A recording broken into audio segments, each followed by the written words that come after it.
Welcome to Indiana Sports Beat Radio. So for the thousands in attendance and the millions watching around the world.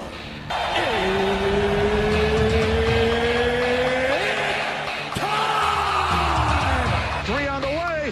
Oh! It went in! It went in! And Indiana wins the ball game! Know your role and shut your mouth, you jabroni! Float game for the win! Ayler's gone. Goodbye. Touchdown, Indy. Woo! IU. America. They got a football team now. It's pretty simple. I win. Google me. You know that I'm the cream of the crop. Now, here's Jim Coyle. Hey, everybody. Welcome aboard. It is another edition of Indiana Sports Beat Radio coming at you as we have reached the midway point on this fine Wednesday. Glad to have you along, no matter where or how you're listening, whether it's on one of our great radio station affiliates like 97.7 ESPN, The Ref, always the right call in Evansville, or in the region on the voice of the region, 1230 AM, 104.7 FM, WJOB, and in Fort Wayne on Fort Wayne's only sports station, 1380 The Fan. Keep it locked where you got it throughout the day and throughout your travels for the best in sports programming. And if you're following along on social media, we thank you. Go ahead and hit the subscribe and notifications button so you never miss a thing. Looking forward to another fun day. Dylan Sinn should join us. Kyle Neddenriep, Zach Browning from the Hoosier.com, and Doug Buschon from the Illinois on 3 site will get the perspective from the Illini camp as we're heading to a Big Ten showdown this weekend, a top 10 matchup with number 9 Illinois, number 19 Indiana. One of the best games on the schedule for this weekend. Yes, it should be. But you know what? Someone asked in the presser the other day, is it better to not have all that stuff around? And Kurt Signetti, just said, I don't pay attention to it anyway, so it doesn't matter. Yeah, the Fever got a win last night. Not only did they get a win, I saw that, I saw the game, and I'm just amazed. They have 6 players out, including 2 stars, and they are still winning. They won by 20, 17, actually, I think, but they were up by 20 at one point. And I'm like, how is that possible? That seems amazing to me, and I would be a little embarrassed if I was getting beat by a team that had their number 1 star out and another. Man. But congratulations as they roll on in the playoffs. I saw a stat that couldn't have seemed real, but the first playoff since 2015 for the Fever. That seems a little excessive in years gone by. How's you've made it to the halfway point of the week. How you doing? How's your week been? Jason asking about Van Horst, running back at Indiana. Well, we'll dig into that. You can never be so sure, man. In this day and age, players have all the power, it seems, of sorts.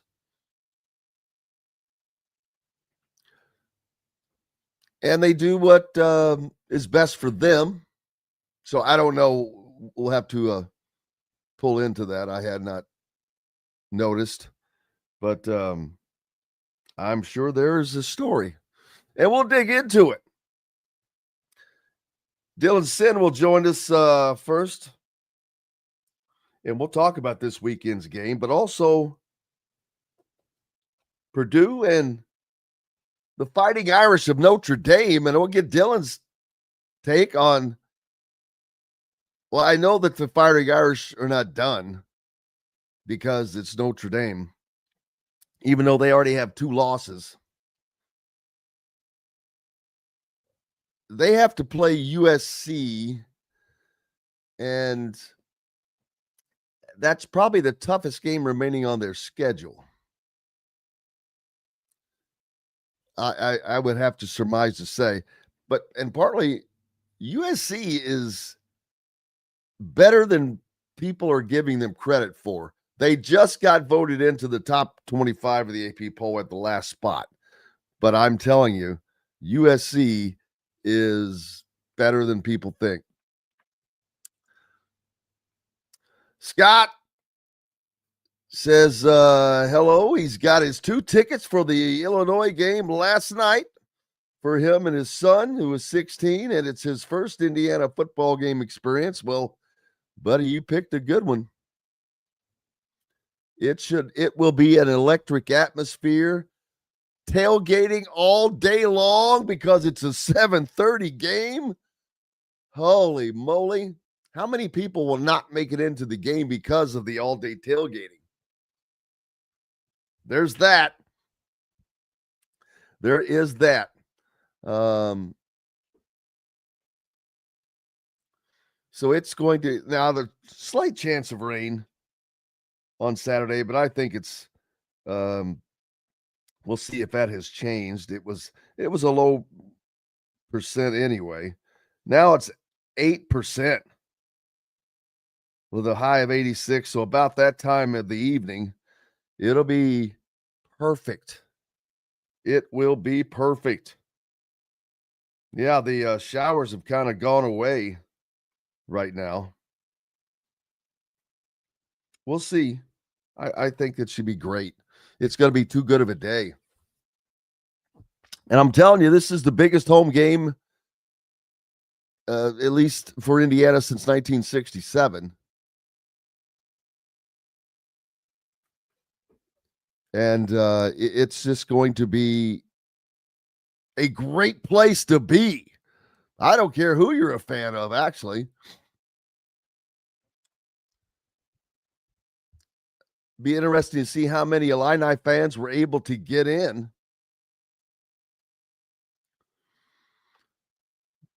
Russell points out that Nebraska will have USC ranked at home and then Penn State. At Penn State, in between, they should win those games if the cracks are out of the feather. What? If the Crocs are out and the feathers are ruffled. Huh. All right. But Kurt Cignetti is going to need to have the kind of audience that a home crowd supplies. It'll be interesting to see how loud Memorial Stadium can get, because this will be an opportunity to do just that. To exercise those vocal cords. A fun week. It should just be a fun weekend in college football, as a matter of fact, because you're really getting more conference games. Iowa, of all teams, starts things off with a Friday game. Yeah, I'm sure that didn't go. No, they're at Rutgers, though. That's at Rutgers. Iowa's offense, not what I thought it was going to be, man. It's still freaking Kirk Ferentz, Iowa. This has got to be his last year. I think that it's time for Iowa to make a change. They've got the golden standard there with Kirk Ferentz, who's been there forever. I get it. He just became the all-time winningest coach in the Big Ten. But it's time for a change. Hey, let's take our first break. Dylan Sinn will join us. We'll talk about Indiana, Purdue, and the Fighting Irish, and more when we return. from these messages. Andy Moore Honda is Bloomington's #1 Honda dealer for a reason. Buy a new Honda and get a 3-month break from car payments. That's right, no payments for 90 days. That includes the all-new, all-electric Honda Prologue, and you get it for just 0.9% financing. Or the 2024 Honda Ridgeline Black Edition or the Honda Accord LX, both for just 1.9% financing. Get more to your door from AndyMooreHonda.com, Bloomington's #1 Honda dealer and your best place for new and used vehicles. If you're looking for a new home in the Indianapolis area, you need Cheryl Sizemore from Brick and Ivy Realty. Cheryl Sizemore has over 2 decades of experience, and that could be the difference in getting the home you want in today's tough housing market. Reach out to Cheryl at CherylSizemooreSells@gmail.com or 317-701-0838. That's 317-701-0838. Let Cheryl Sizemore sell or find your new home today. Huddle up, football fans. Tailgate season is here, and nobody gets you ready for game day like Academy Sports and Outdoors. Swing by your local Academy store or shop online at academy.com to find everything you need, from grills to jerseys and more. Be a watch party legend with gear from top brands like Nike and Under Armour, all at unbeatable prices every day. With 8 Academy stores across Indiana, including our Bloomington location, fun can't lose, and neither can you. Gear up today at Academy Sports and Outdoors. Zach Browning here to tell you about an offer you simply can't pass up. If you're looking for the best coverage of Indiana football and basketball, which includes recruiting, weekly chats, podcasts, as well as access to the best national team out there, then look no further than thehoosier.com. The best part, it's just $1 for the first week. Oh, and did I mention that you get a full year of access to The Athletic when you sign up? You can't beat the coverage, and you can't beat the deal. So head over to thehoosier.com today and sign up for just $1. It'll be the best decision you ever made. Welcome back, Indiana Sports Beat Radio on this Wednesday. Glad to have you along, and just as happy to have Dylan Sinn from the Fort Wayne Journal-Gazette joining us. How's it going, my friend? I'm good. Thanks for having me on, as always, Jim. Always a pleasure. Always a pleasure. Big doings coming up this weekend as conference play, although there's been a few games, but it really kicks into gear this week for most teams. Washington is playing Washington State, but most are conference games now. And Indiana opening up their conference season with Illinois.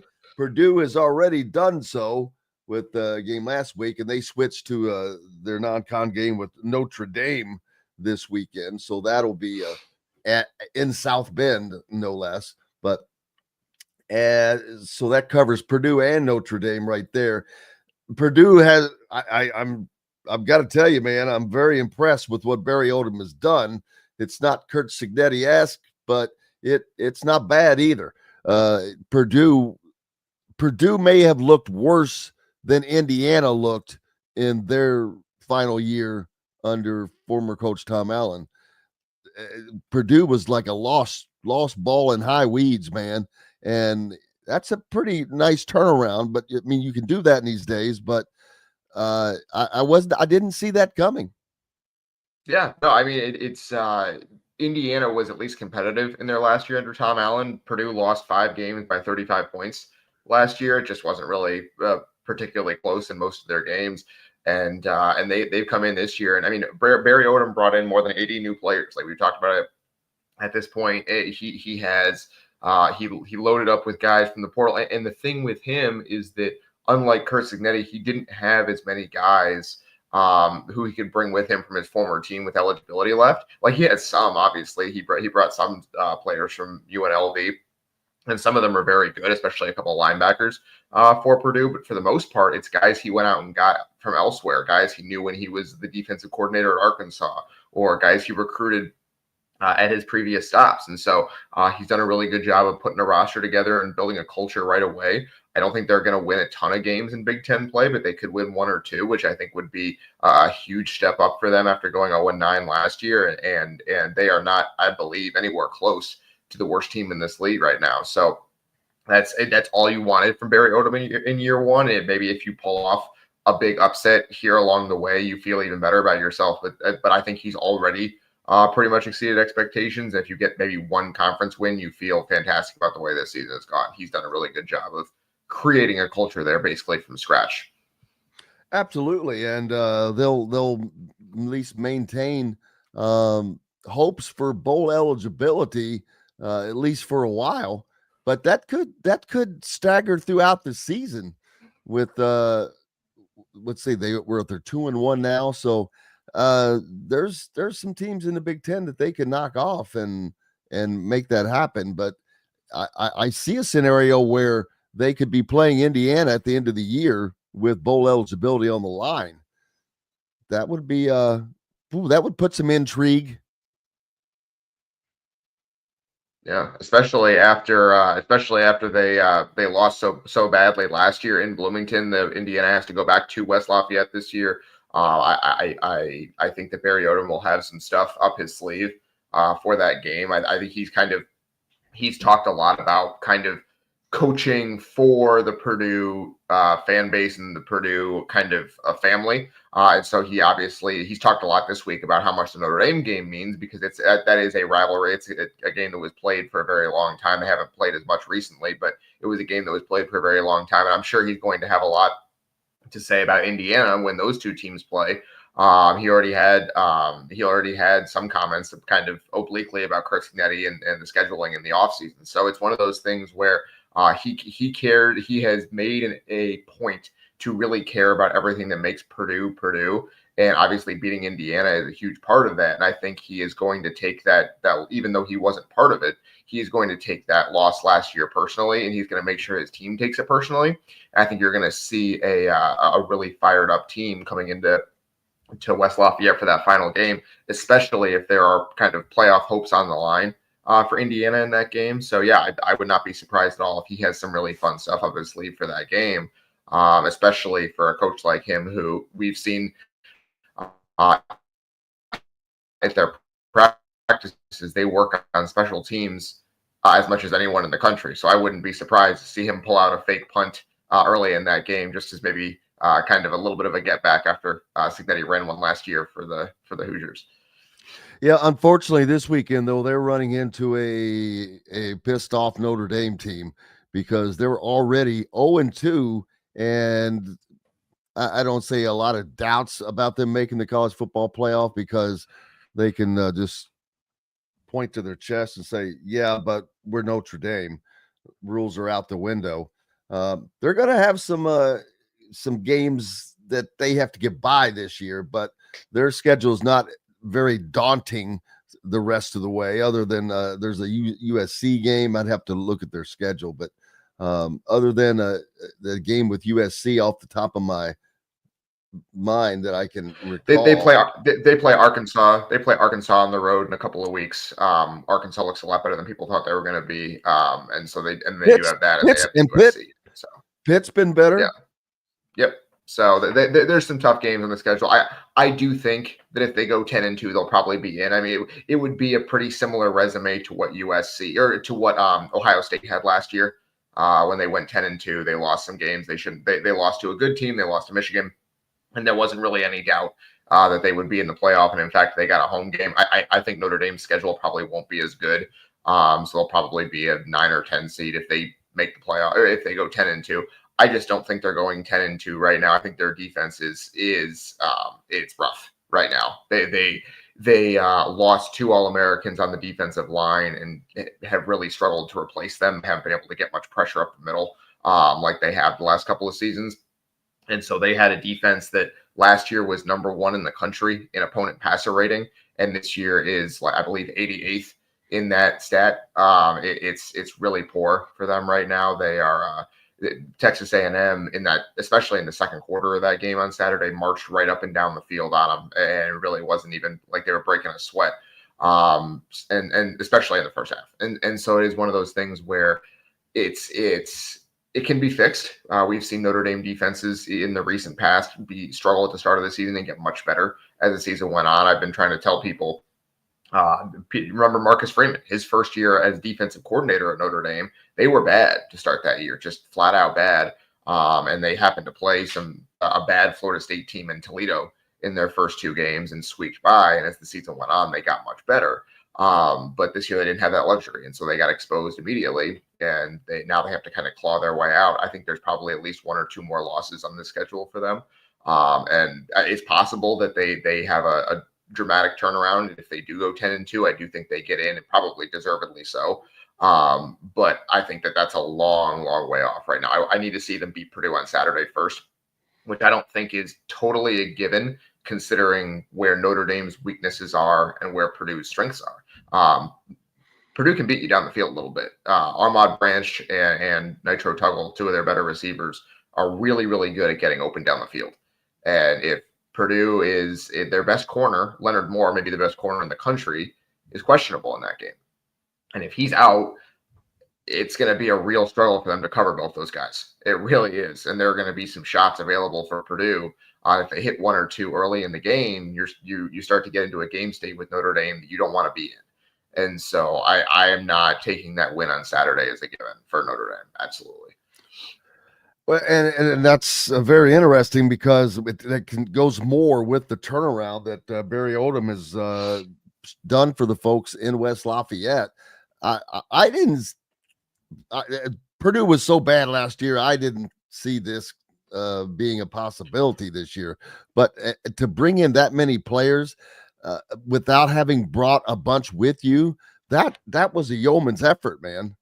Yeah, no, I mean, they rebuilt basically every position. And again, there were some guys that he brought from UNLV, like there are a couple starters on the offensive line, there are a couple of linebackers, but there's corner Tony Grimes, who's one of their better defensive players, is a UNLV guy, but it's not nearly to the same level as what Kurt Snetti brought from James Madison. There are guys from all over the country on that roster, and I mean, their quarterback is a guy who was with them last year, transferred in the spring, and then transferred back at the end of spring practice. And so it's kind of a representation of how they put this together with gum and duct tape, and it's working. They weren't going to win that game against USC. USC was just too talented in that game, but it was not any kind of blowout. Like the final score, I think, is not quite indicative. It's 33-17 was the final. I think it was closer than that. Purdue turned the ball over 3 times. USC scored 17 points off those turnovers, and the turnovers were kind of fluky, frankly. It wasn't like, except for the last one in the red zone, but Purdue was driving in the red zone with 5 minutes left with a chance to make that a 1-score game against a team that I think is pretty good. And the computers have all looked like USC came into that game 5th in the country on ESPN's like Football Power Index.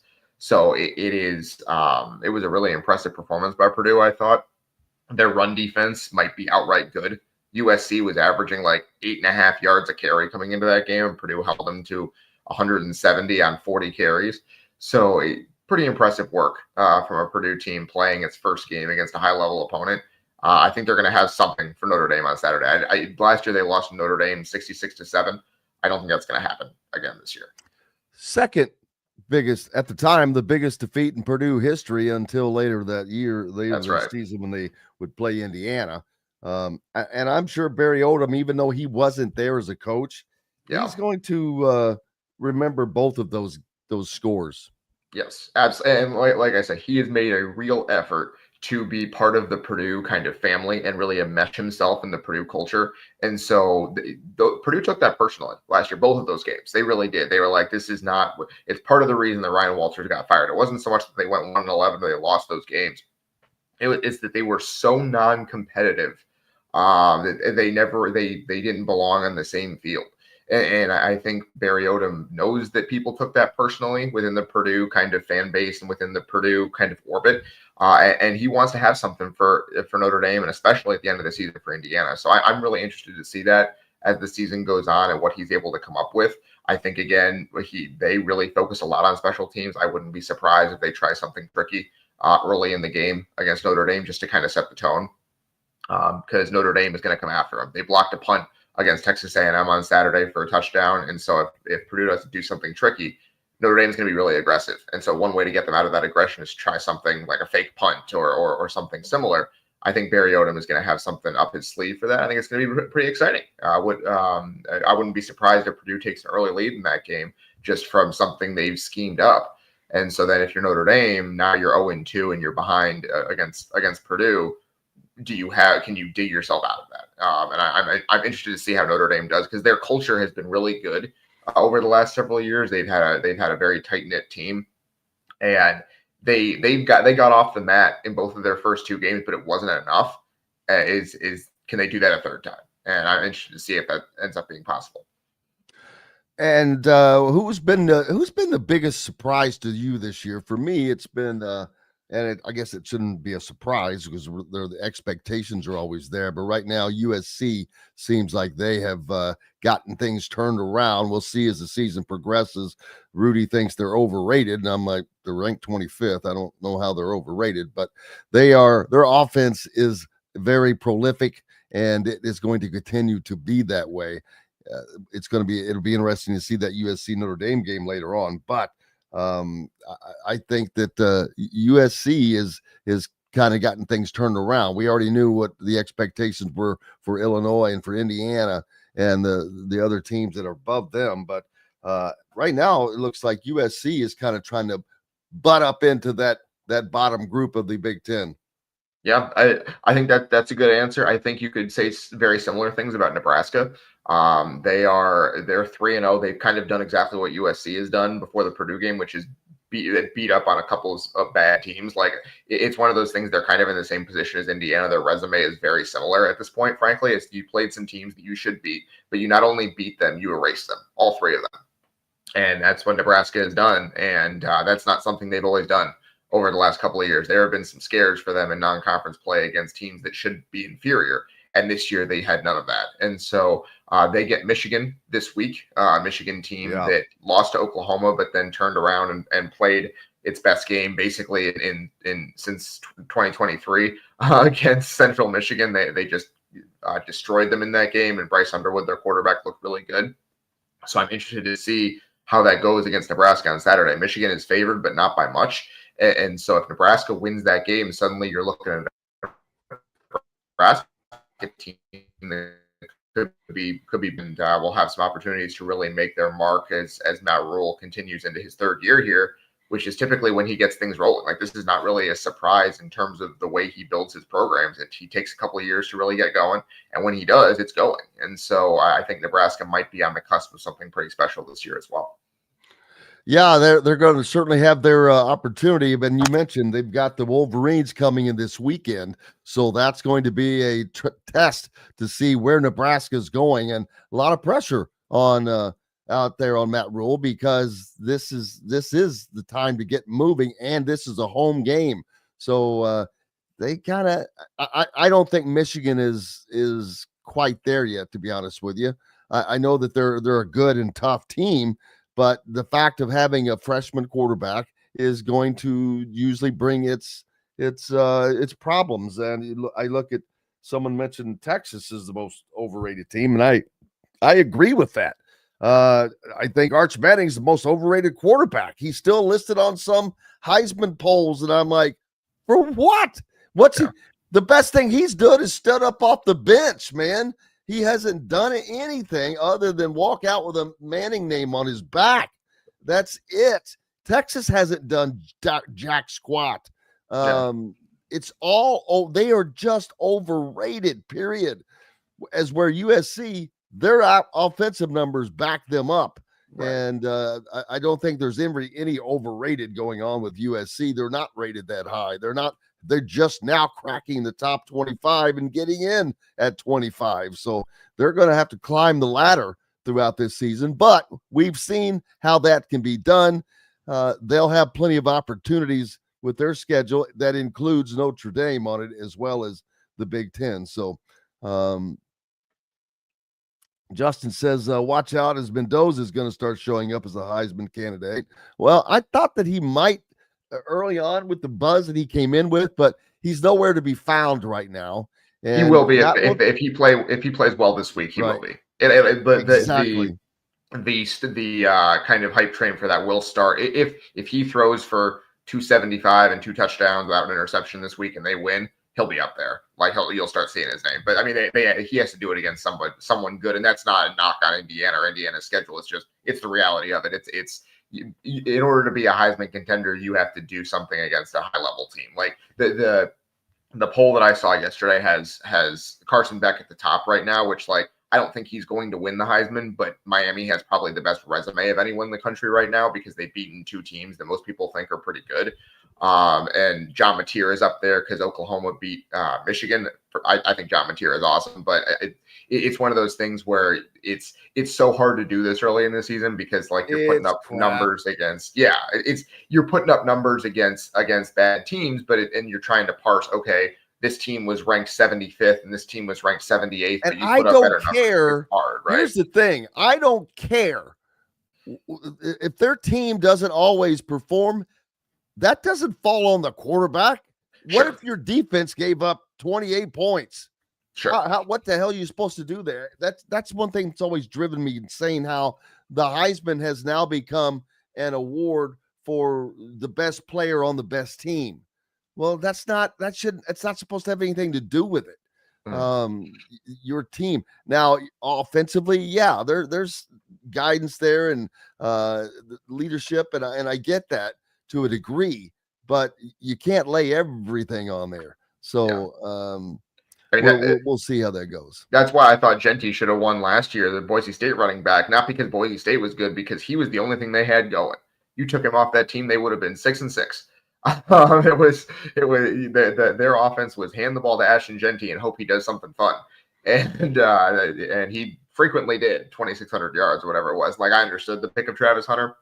And honestly, it was a good pick from the Heisman voters of like, hey, this guy, they went 9-4, but he was still awesome. He played both ways and was basically an All-American at 2 positions. Like, I totally understood the pick, but man, Boise State would have been nothing without Ashton Genty, and we're seeing that this year where they went out there in their first game without Ashton Genty and lost to a USF team 31-7. It was not particularly close. So. That was a great pick last year. Was one of those things where, he was the offense. He was the guy. And that's why I wanted him to win last year. That's who I voted for as a voter.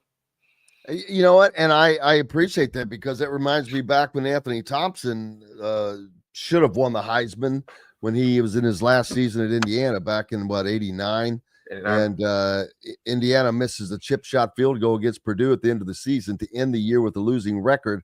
There goes the Heisman Trophy because he ended up losing it in a very close race with Houston's quarterback Ware.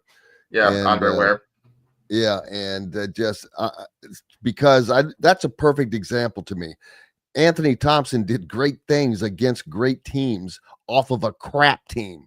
Yeah. He should have gotten more credit, bonus points for doing. You're like, wait a minute. You can accomplish this on a crap team, but you get no credit for that. It doesn't make sense to me, but it is what it is, right? That's right. Antoine Randall kind of in the same boat where he was just doing crazy things for a team that was pretty mediocre. But in terms of Anthony Thompson, he was actually kind of in the news a little bit this week. Omar Cooper Jr. Won Big Ten Offensive Player of the Week for Indiana with his 4 touchdown receptions.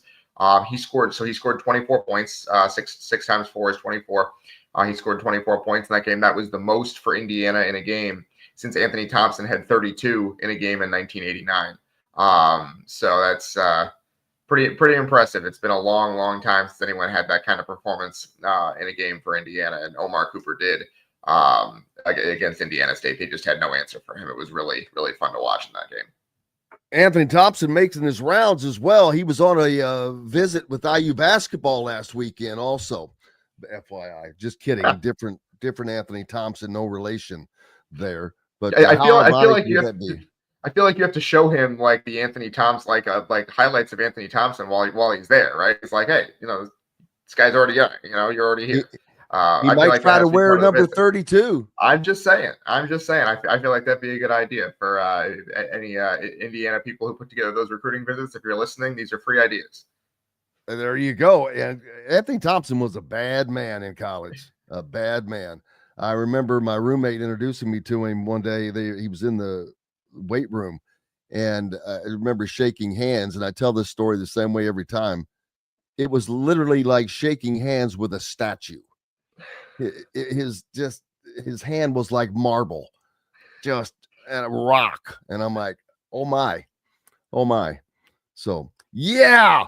Hey, we've got Dylan Sinn from the Fort Wayne Journal-Gazette with us. Glad to have you along as well. We've got plenty more, and we'll be back with it after these messages from Indiana Sports Beat Radio. Know a team or group needing a fundraiser? Boost Fundraising raises more money faster and offers the most unique and user-friendly online fundraiser in the nation. Your team receives personalized fundraising pages for each team member. Free team-branded promo gifts shipped to each donor. Boost Fundraising does it all. Sports teams, marching bands, charity causes, and community groups. Go to boostfundraising.com and be sure to enter the promo code COYLE, that's COYLE, to receive a discounted fundraiser. Whether it's a night out with the family, after work with colleagues, or catching the game with friends, Bubba's 33 is the place for you. Bubba's 33 offers a mouthwatering menu of selections that are all made from scratch every day.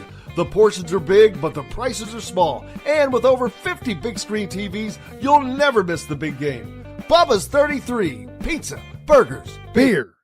Zach Browning here to tell you about an offer you simply can't pass up. If you're looking for the best coverage of Indiana football and basketball, which includes recruiting, weekly chats, podcasts, as well as access to the best national team out there, then look no further than thehoosier.com.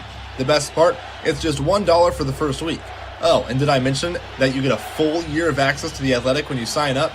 You can't beat the coverage and you can't beat the deal. So head over to thehoosier.com today and sign up for just $1. It'll be the best decision you ever made.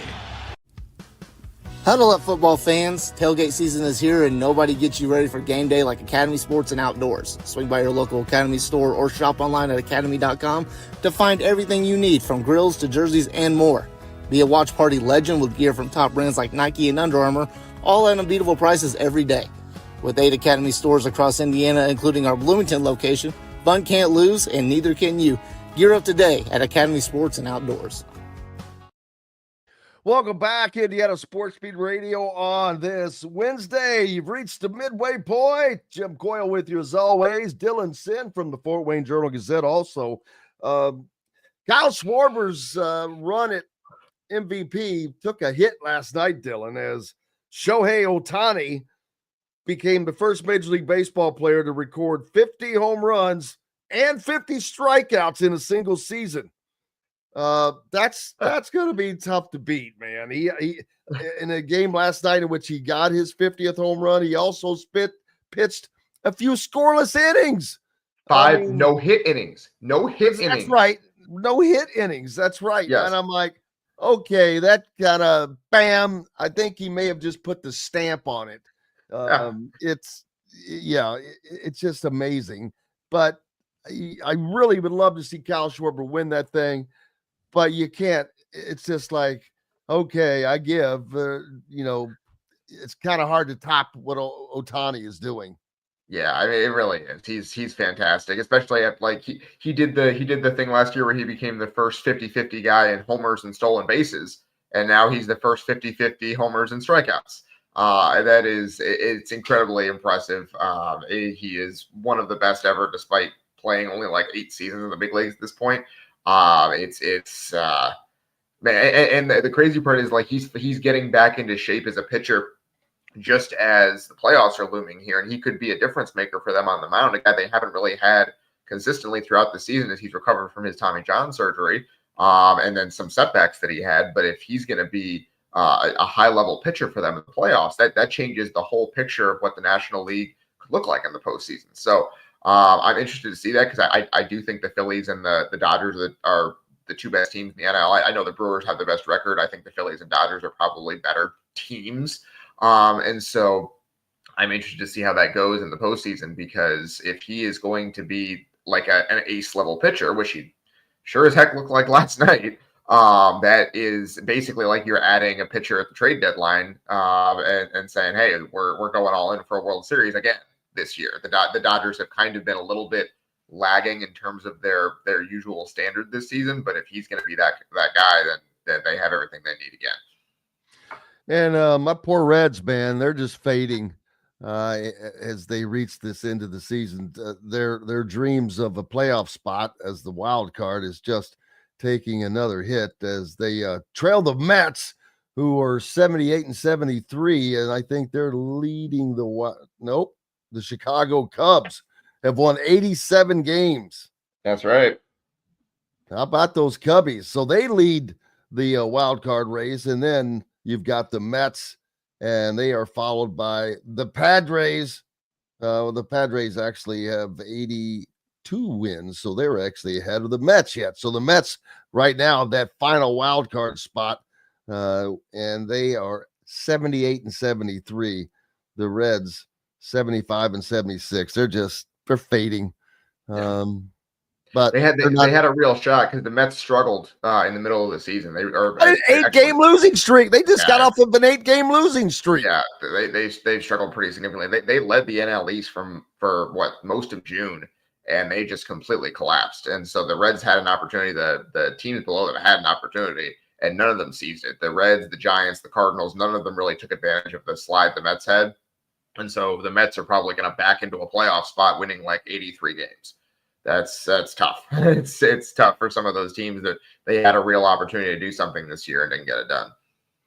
Yeah, they're 2-8 in their last 10 games, but during that span, Cincinnati goes 5-5, hit the Mendoza line, and even the Cubs only 6-4, Cardinals 4-6. So no help there at all. Indiana hosting Illinois. The number 9 Illini come into Bloomington's Memorial Stadium to take on the number 19 Indiana Hoosiers, who Las Vegas has put out as a 4.5-point favorite. Some people have said 5.5, but I've seen 4.5 every time, which I was a little impressed by that. I'm like, oh, that's a little confidence.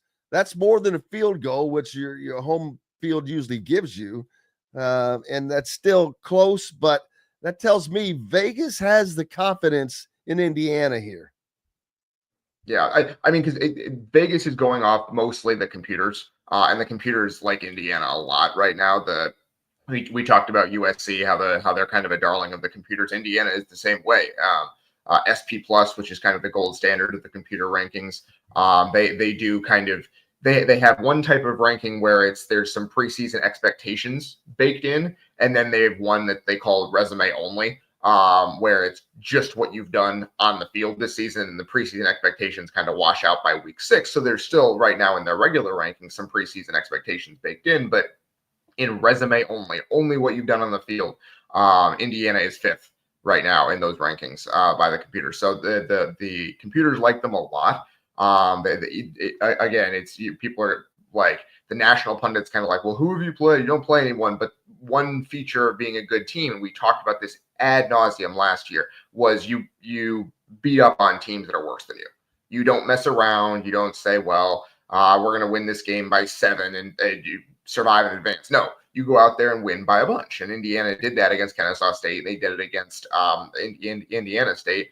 And they kind of kept themselves from doing it against Old Dominion. They were obviously the better team that entire game, and they just didn't cash in the red zone.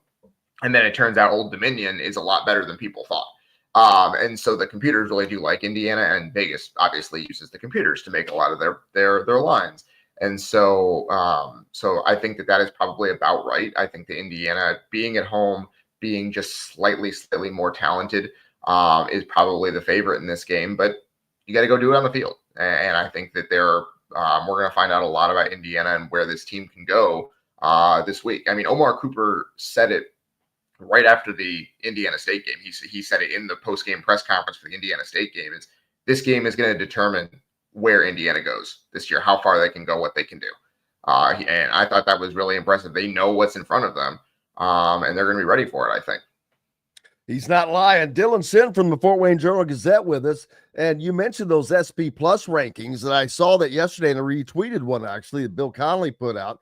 Texas Tech is at the top, but after that, the Big Ten has 5 of the top 7 teams in this, with Oregon at number 2, followed by Penn State. Indiana's at 5th. USC is 6th. Washington is 7th. Then you drop down a little bit, and you've got the Illini at 13th and Nebraska 14th. So there you go. That's a big showing by the Big Ten because, as I pointed out in my retweet, these metrics don't have conference bias to them. Even though the Big Ten is up there highly, there's no, oh, well, SEC thinking and all that. They're blind. It's a blind draw, basically. Yeah.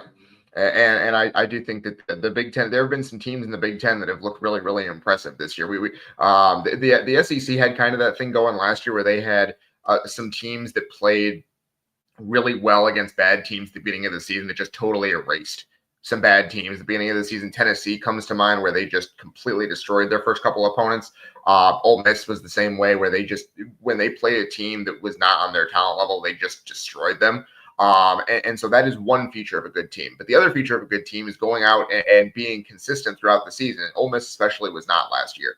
And so we'll see whether these Big Ten teams that are at the top of the rankings, where they destroyed some bad teams and things like that, can they do it consistently throughout the regular season, right? Can you go out and go 10-2, 9-3 with your only losses against high level competition? Because I think that's the thing that the SEC that got the SEC last year. And I hate to go back to last year because it was so obnoxious for so many months about the SEC going nuts. But it wasn't just that those teams went 9-3. If they had gone 9-3 with all three of their losses to top 10 opponents, okay, fine, I understand the case you're making. But it was 9-3 with losses to bad teams. Like we talked again about Alabama losing to Oklahoma, who went 6-6. Ole Miss losing to Kentucky, who went 4-8. Right, like it's South Carolina lost to LSU, who wasn't very good, and a couple other teams along the way. So it is one of those things where if you want, being a playoff team should mean you beat up on bad teams. You played well against the best teams on your schedule, and then you won all the games against the teams that are decent, but you're still better than. That should be a playoff resume if we can swing it. Obviously, you got to get 12 teams somehow, so sometimes other teams are going to get in there. But generally speaking, that should be the formula. And we'll see which of those Big Ten teams that have been really good at the beginning of the season, they've taken care of step one. Now you have to go continue doing as we get into conference play. So interested to see how that goes, because there's a lot of teams. Those teams are going to play each other, and we're going to see how good they really are. Yeah, the Big Ten, I can't wait to see how it starts to trickle out, because I think this year there are a few teams that are better. I think there's a little more depth to the Big Ten than there was last year, but there's still it'll be interesting to see how that compares to the depth of the SEC as we get later into the season. Because I think that may be a surprising an answer for me, which I wasn't expected, but we shall certainly see. What are your thoughts heading into this weekend's game with the Illini? Yeah, I mean, I'm interested in seeing the offensive line for Indiana, both lines, but especially the offensive line. Illinois has a guy, Gabe Jackus, who is one of the better edge rushers in the country, defensive lineman in the country. I'm interested to see how Indiana is able to contain him. Their offensive line, we talked about it a lot during the offseason. They feel like they've upgraded it. It was their biggest problem at the end of last season against the best teams on their schedule. They feel like they're better now. Getting Drew Evans back was huge at guard. Illinois has a very good defensive line. Can you go out and really protect Fernando Mendoza, give him time to throw? Does Fernando Mendoza, if he doesn't have time to throw, if there are some times where he is under pressure, does he revert to some of the bad habits he had at Cal, where he holds the ball and maybe he throws into coverage? Is that something that he has been able to kind of work through? I'm interested to see that, because I think this game is going to be won in the trenches. Brett Bielema, Illinois' coach, is a guy who loves to win with just kind of bullying you. Obviously, Illinois is a little bit more explosive than that. They can do different things, but if Brett Bielema had his way, that's the way they would win. I'm interested to see, because they will probably try it against Indiana. I don't know if that'll work, and we'll have to see, but I'm interested to see on both lines, because on the defensive line, Illinois returns five starting offensive linemen. That was a big part of why people thought Illinois could be good this year, was they return all five of their starting offensive linemen from what was a pretty good offensive line last year. That's not the kind of continuity you ever see in college football anymore. And so can Indiana get pressure with a defensive line that's been rebuilt? You had the 30 tackles for loss in the last two games. Can you do that against Illinois, a team that is much, much better along their front? So trenches. That's where I'm looking, and I think we'll have an answer pretty early in this game on who's going to be successful down there. Yeah, that's the one thing. Indiana has not been pushed in that regard. But ironically, Indiana has probably the second most starts on the offensive line. Illinois, their offensive line, I believe, has the most starts without question in the Big Ten, possibly in the country. As you mentioned, all those returners, and that is just great for continuity. We've seen that it's made a difference for Indiana in the run game, but don't forget, they're going to be without Lee Beebe, who, yeah, they've got Kalon Black and they've got Roman Hemby, and Martin has been stepping up, but make no mistake, Lee Beebe's a loss, man. That dude was bucking to be the best running back of the year for the Hoosiers. Yeah, absolutely. He was. They all have good per carry averages, but Lee Beebe's was the best, 7.7 yards per carry. That's just not something you replace easily, right? I do think that they have the depth where they can absorb it, they can replace it as the season goes on. But this week it's going to be a little bit jarring not having him out there, because he was the best of the three that they've had this year in terms of down to down basis. And so you're going to see Roman Hemby has been a workhorse in the past. You might see a little bit more of that this week. I think you're going to see a lot of carries for him, a lot of carries for Kalon Black. And I think you're going to see some Kobe Martin carries as well. They like to kind of spread it around so their running backs are fresh in the fourth quarter. And Kobe Martin has not done much outside of that game against Indiana State yet. I think he's a very talented player, redshirt freshman. I think he will be a very good player. Is he ready for carries in a game of this magnitude? We'll have to see. That is a significant loss. I think there are people who are kind of writing that off as like, well, they have a couple other guys, but Lee Beebe is a very, very good player. And they blocked for him, to be clear, but he was a very good player. And that is a blow to the running backs room. Absolutely. Dylan Sinn from the Fort Wayne Journal-Gazette. Make sure you're giving him a follow. Keeping up with the coverage there, and keep local papers alive. Appreciate you, brother. Where are you going to be this weekend? I'll be in Bloomington. Oh, yeah. I'm looking forward to it. It should be a lot of fun. One of the best atmospheres in the history of that stadium, I think. So it should be a lot of fun. Absolutely. Appreciate you. We'll see you then. Absolutely, Jim. Thanks for having me on, as always. Thank you. Dylan Sinn from the Fort Wayne Journal-Gazette. Back with more right after these breaks.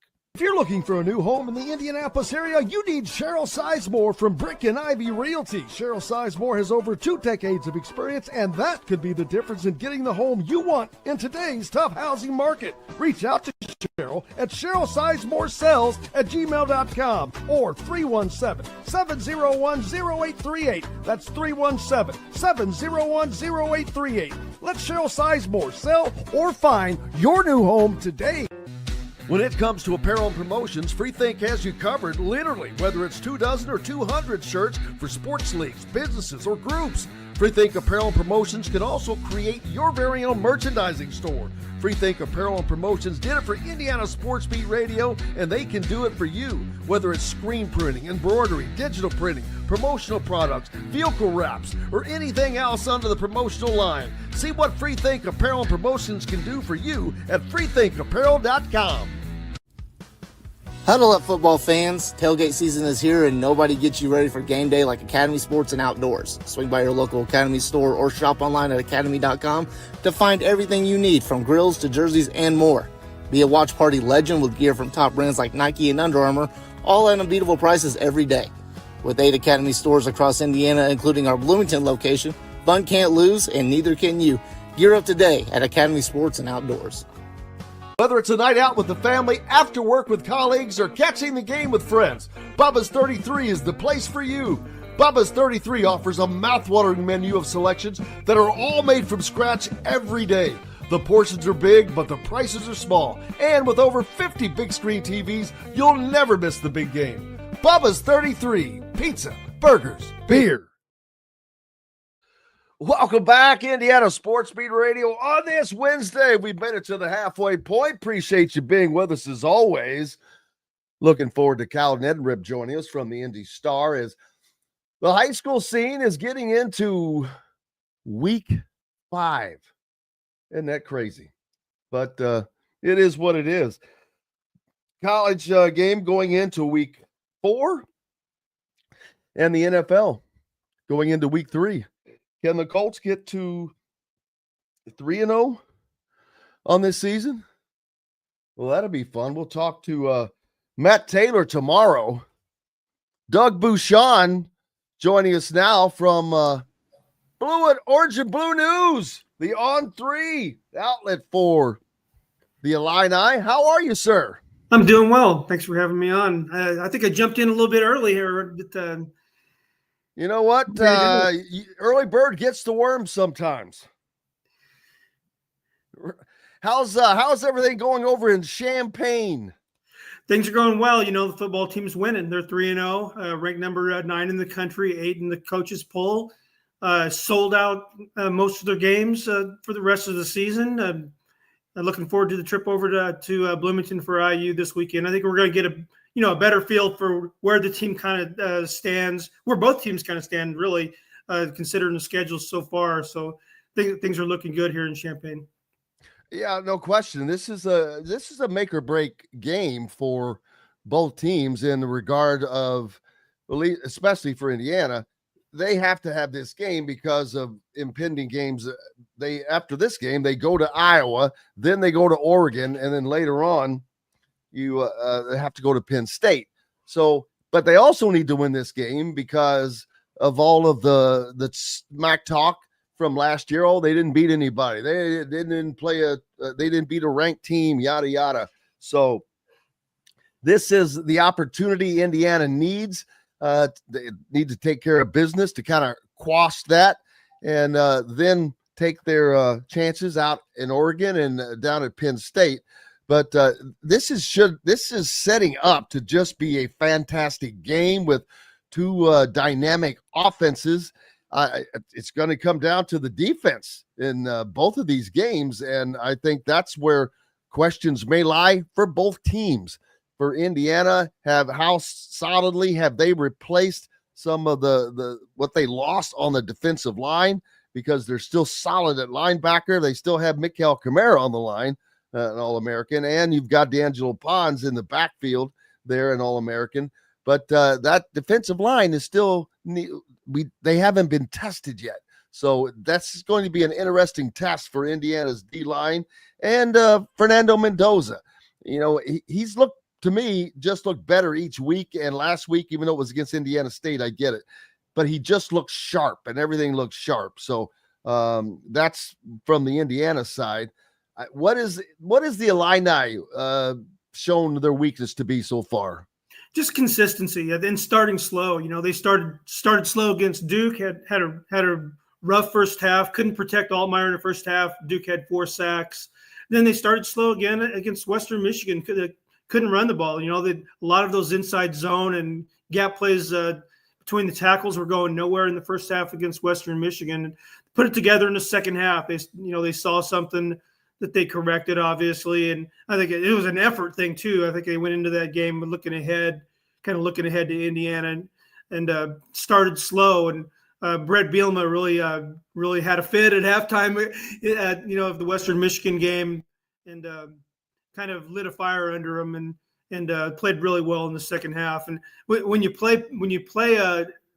don't play your best game and you still win 38-0, I think you're a pretty good team.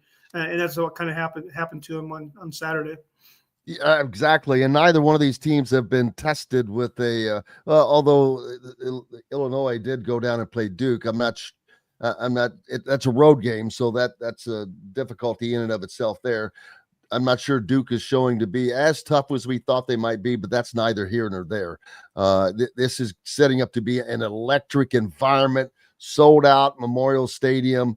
To me, it's got to be Indiana's biggest home game since 1967, Doug. Doug Buschon from Orange and Blue News with us, because they have had tons of top 5 teams in Memorial Stadium in that time, because they were part of the Big Ten East for a long time. So it was a running scheduled deal. What's top 5 team are they playing this year?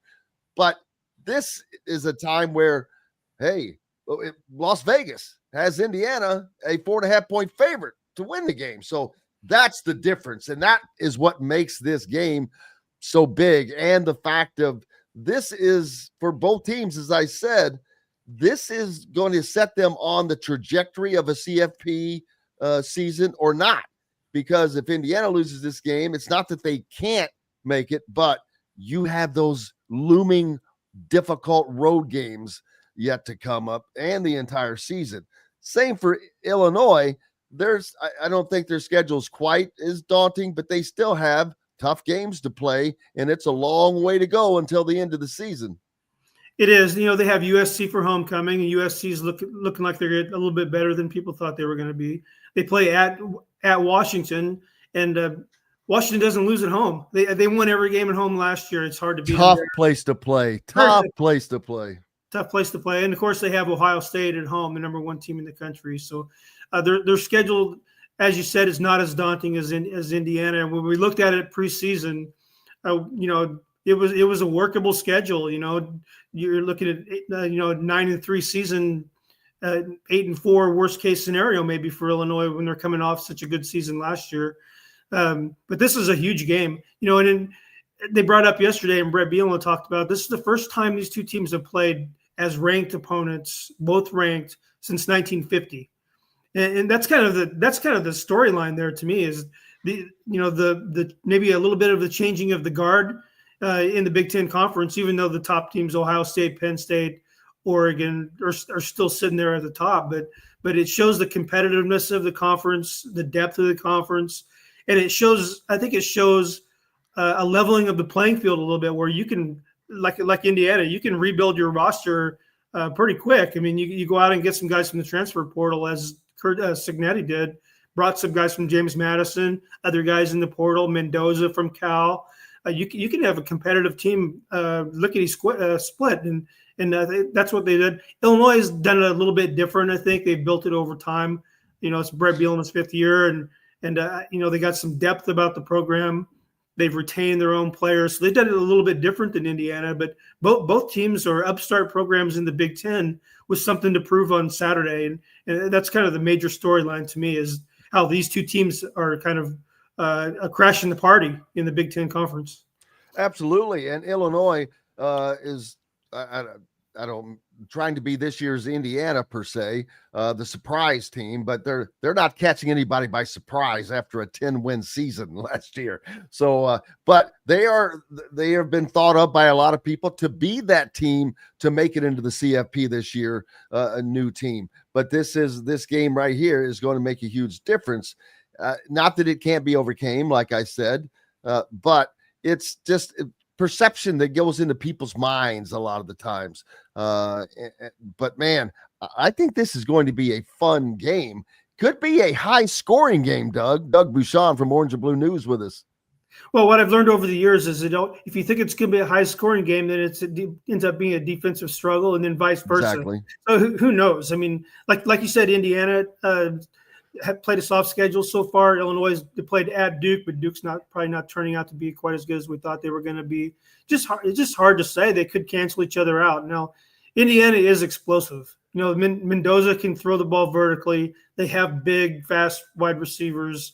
They protect him well in the pocket, and I think they can move the ball up and down the field. Now, Illinois is a little bit different. Illinois likes to do it in a little more physical way. They like to grind it out on the ground. Altmaier is not a guy that's going to throw it 50 times a game. They will air it out if they have to, if they don't get the ground game going. And Barry Lundy's not going to keep running it into the heart of the Indiana defense if it's not going anywhere. But it's a little bit contrast in styles, I think. So we're going to see what kind of wins out: physicality versus a little more explosiveness on the part of Indiana. Yeah, Indiana has kind of picked up the pace on that side of things as these three games went along. And the last game, of course, I know it was against a very outmatched Indiana State team, but things just looked crisper for Fernando Mendoza. Obviously, he found Omar Cooper Jr. quite frequently as they connected 4 times for touchdown passes. The week before that, it was Elijah Surratt that he connected 3 times with for touchdown passes. And then there's EJ Williams out there as well. And some other guys are going to have to step up. Huge loss for Indiana as they lose Lee Beebe, one of their top running backs already for the season. Indiana's fortunate they have some depth there at that position with Kalon Black returning and with the addition of Roman Hemby. But man, depth is always much better to have some depth. Not just that, but the running backs, they can start to drop like flies. You lose one, and now you're worried about losing. If you lose another one, what happens? Illinois was kind of in the same boat last week. Aiden Lafreux, who's really their starting tailback, didn't play, had a lower body injury. We won't know until Thursday what his status is going to be for Saturday. I think he's going to be okay. Brett Bielema said on Monday that he's going to practice maybe today, maybe tomorrow, and should be available.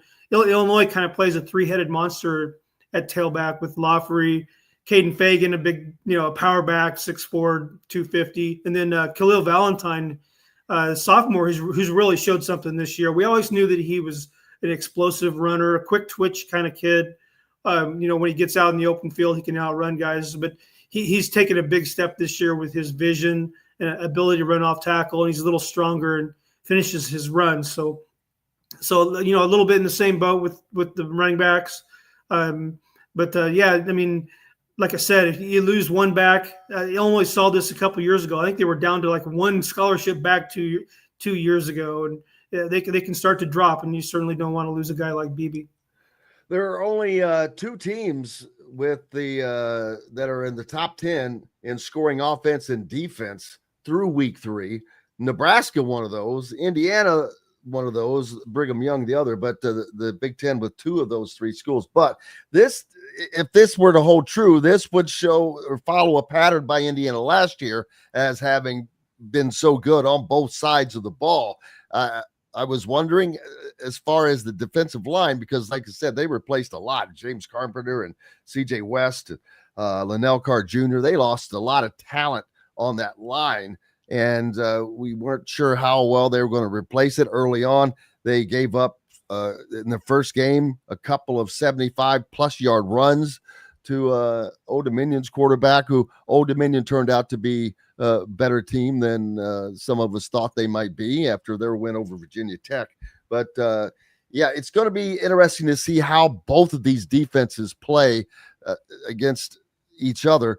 Illinois, a little more balanced, although Indiana has rushed for 300 yards in each of its first 3 games. And you got Fernando Mendoza back there throwing for chunk yardage as well. Yeah, for Illinois, they've been kind of a bend but don't break defense here early on. They have some good players. They have Gabe Ackus, an edge rusher who's really physical bull rusher, probably one of the best edge rushers in the Big Ten. Xavier Scott, a hybrid nickel corner player, really good. Matthew Bailey is safety, but they've given up yards, but they haven't given up a lot of points. And you worry about that going into a game against Indiana in the Big Ten, because Indiana they're not going to be like Western Michigan. They're going to finish drives, and so you can't keep relying on turnovers. You can't keep relying on goal line stands when you enter conference play against a quality opponent like Indiana. Like I said, they've given up yards, but they haven't given up points. They shut out Western Michigan. They kind of shut down Duke in the second half in that game, But like I said, you can't keep giving up these yards and explosive plays and expect to keep Indiana out of the end zone. What has been the thought by the Illini fans in the camp heading into this game? What's been the pulse? Well, I think they're holding their breath like everybody else. They know they have a good team. The fans are excited, of course. They're buying tickets. Champagne's buzzing. But it's like everybody else, especially the national media. It's gonna take something special for Illinois and Indiana to make true believers out of people. They look at the history of these programs and it may be fair or unfair. They look at the history of the programs and maybe they don't pay a lot of attention to them and they don't watch them play, and they think it's Illinois and Indiana. It's not Michigan and Ohio State. So I think fans are still waiting to become true believers that both of these programs are really sitting there. Illinois number 9 in the country. That's rare air for Illinois. They haven't been there in a long time. I mean, and Indiana's 19, but 3-0 college football playoff team last year. So people are just kind of waiting and seeing, hey, is this for real? And they want to believe, and they're buying tickets. But just like the national media, I think that they're not quite true believers yet. Yeah, and again, I mentioned now the importance for both teams of this game, and you just touched on another reason because whoever loses this game is going to kind of not be forgotten, but not looked at by a lot of the national pundits. Are like, yeah, okay, well, you lost your chance there, so we're going to put you aside, and now we're going to continue to prop this team up, whomever that ends up being. But that's going to be a kind of a huge advantage at this point because it's good to get your propped ups going about right now. Yeah, I think they're going to whoever if somebody loses bad in this game, they're going to say, "See, I told you so. It's Illinois football," or "See, I told you so. It's Indiana football." But if they both play well and it's a competitive game and a close game, I don't think you'll see them drop all that much in the eyes of the media and of the fans. But a poor performance is going to be one of those "I told you so" moments for either one of these teams. Doug, you guys at Orange and Blue, Doug Buschon from Orange and Blue News, the out on 3 Illini outlet, moved over to On 3. How's that been for you guys, man? It's been great. On 3's got such a national presence, a little bit different than what we're used to. So many different national writers that cover high school football, with a lot of different people. So it's been great. I think we've got a good response from the fans. It was seamless transition, and our content is pretty much the same as it's always been, but it's enhanced, by all of these national writers and the attention that we're getting from the On 3 network. So it's been great so far. Yeah, I agree, man. What Shannon Terry is continuing to do there is recently just adding the Field of 68 to that on the college basketball side and bringing in a lot of bigger name national writers in addition to the great local coverage that I know you guys are providing to the Illini fans and the guys at the Hoosier.com are supplying to Indiana fans. But it is without question the go-to place, man.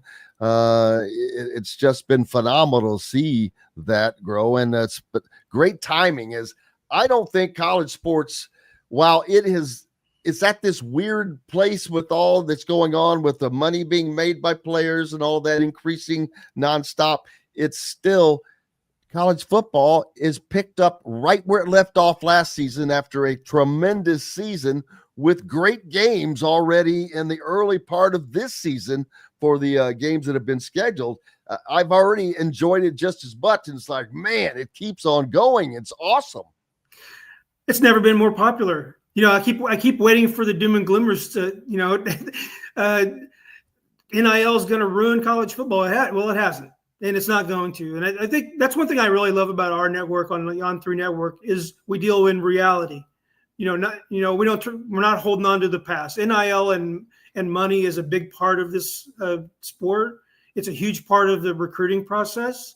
And we embrace that a little bit, and we start asking those questions. And I think in recruiting, we've covered recruiting for 15 years.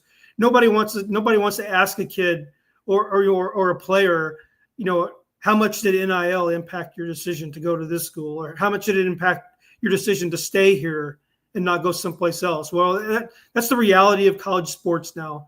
And different programs are managing it a different way. At Illinois, they're not like a program that's going to throw $4 or $5 million at a high school kid. They're a program that's going to retain a kid like Luke Altmaier, who had SEC offers in the offseason to jump ship and transfer. A kid like Gabe Ackus, who could have declared for the NFL draft, but when he started weighing his costs and benefits of staying or going, and that revenue sharing money was coming, and there was NIL money for him, he made the decision to stay instead of gambling on the NFL. And that's kind of how Brett Bielema has approached it, is retaining guys. Yes, showing high school kids the possibility of what you can make if you come to Illinois, but not really throwing a huge amount of money like they did at Michigan for their quarterback, that kind of thing. But as I said, our network, we deal with reality. We tell the fans the truth. We tell them what's going on in college football, and it has never been more popular. The TV ratings are great. The stadiums are selling out.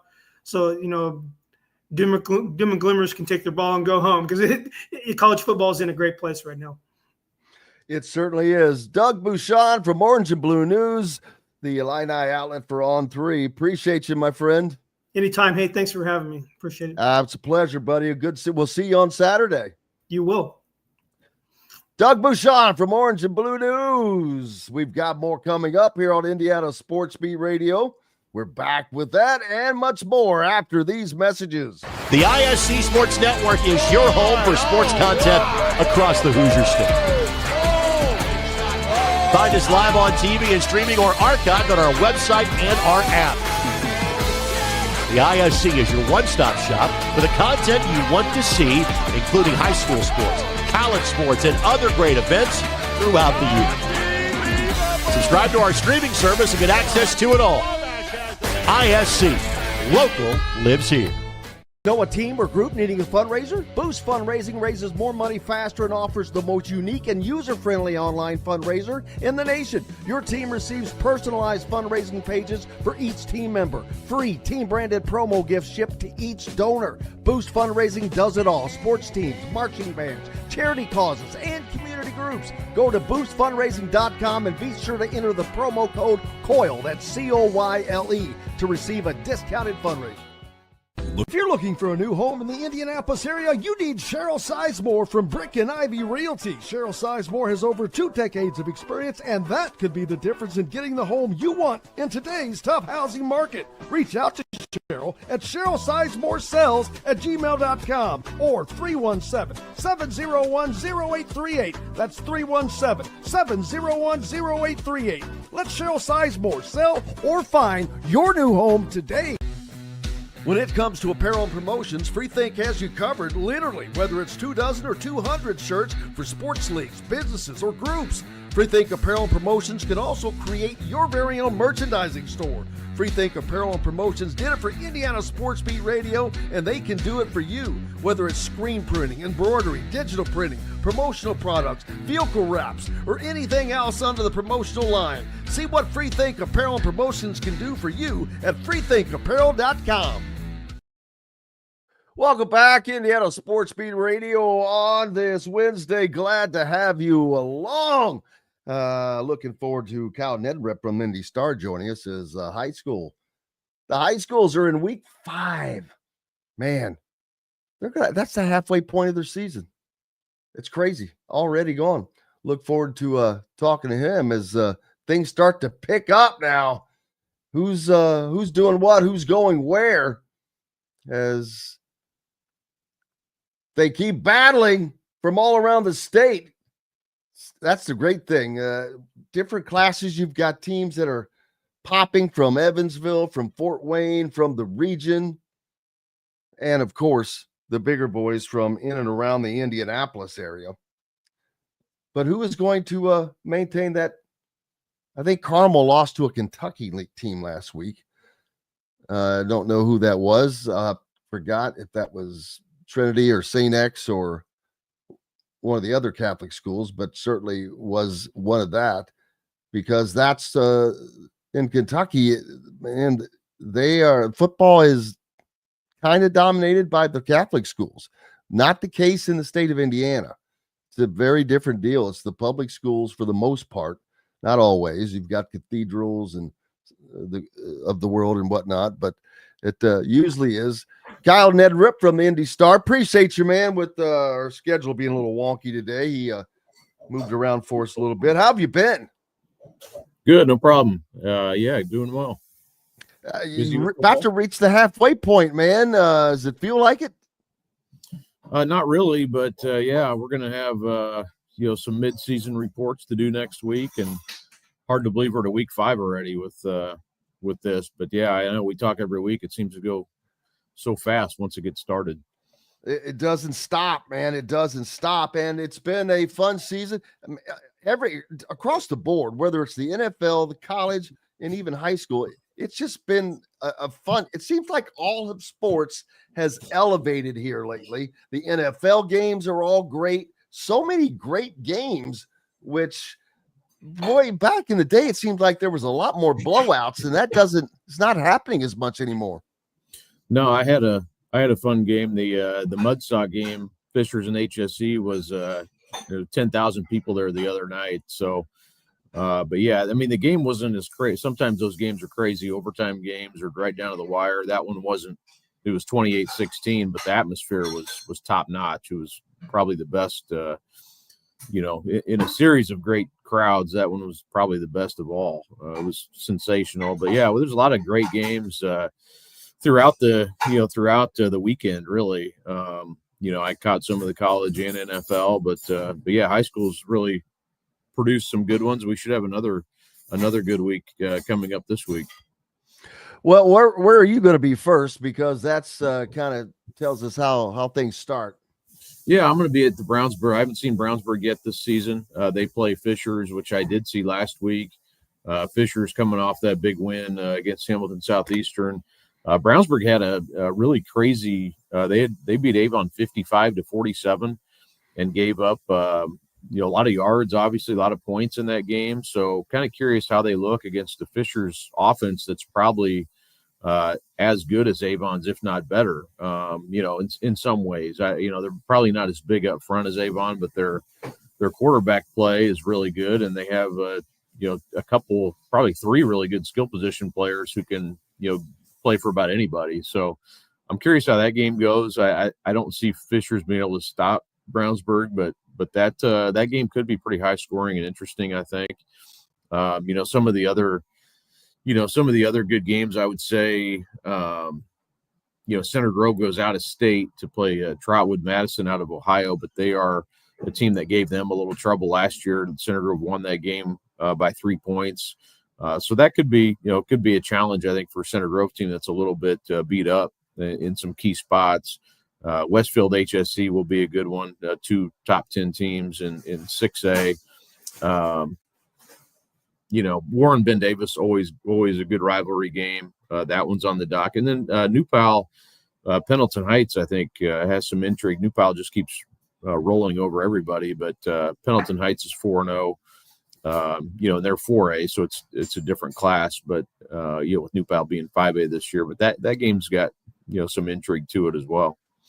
And I like the fact that especially once you get out of 6A, it's a great mixture of teams from around the state, whether it's Evansville, it's Fort Wayne, it's the region, or even down in Santa Claus, Indiana, where the Fighting Sicilies are the new #1 team at Heritage Hills. How about that? Yeah, they took the top spot. Chittard lost last week to Cathedral. On my ballot, I had Heritage Hills there anyway. I had Chittard too. I kept them too because I don't think losing by a field goal to Cathedral is anything, that serious. They actually led most of that game, so that would have been a really good win for Chittard. But I think those two teams have kind of separated a little bit, in 4A. I think those, that could be a matchup we would see down the road, and could be a fantastic game between those state powers. But Heritage Hills hasn't really even had any.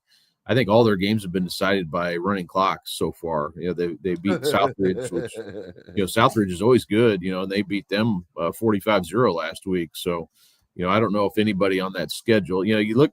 Although Gibson Southern, I will say they're a 3A team, but also a very, very good team. So, and those teams used to be sectional rivals. Normally, what would the over/under in that game be? I don't know. I mean, that's going to be a phenomenal game. Kyle Soakland probably will be covering that for Evansville.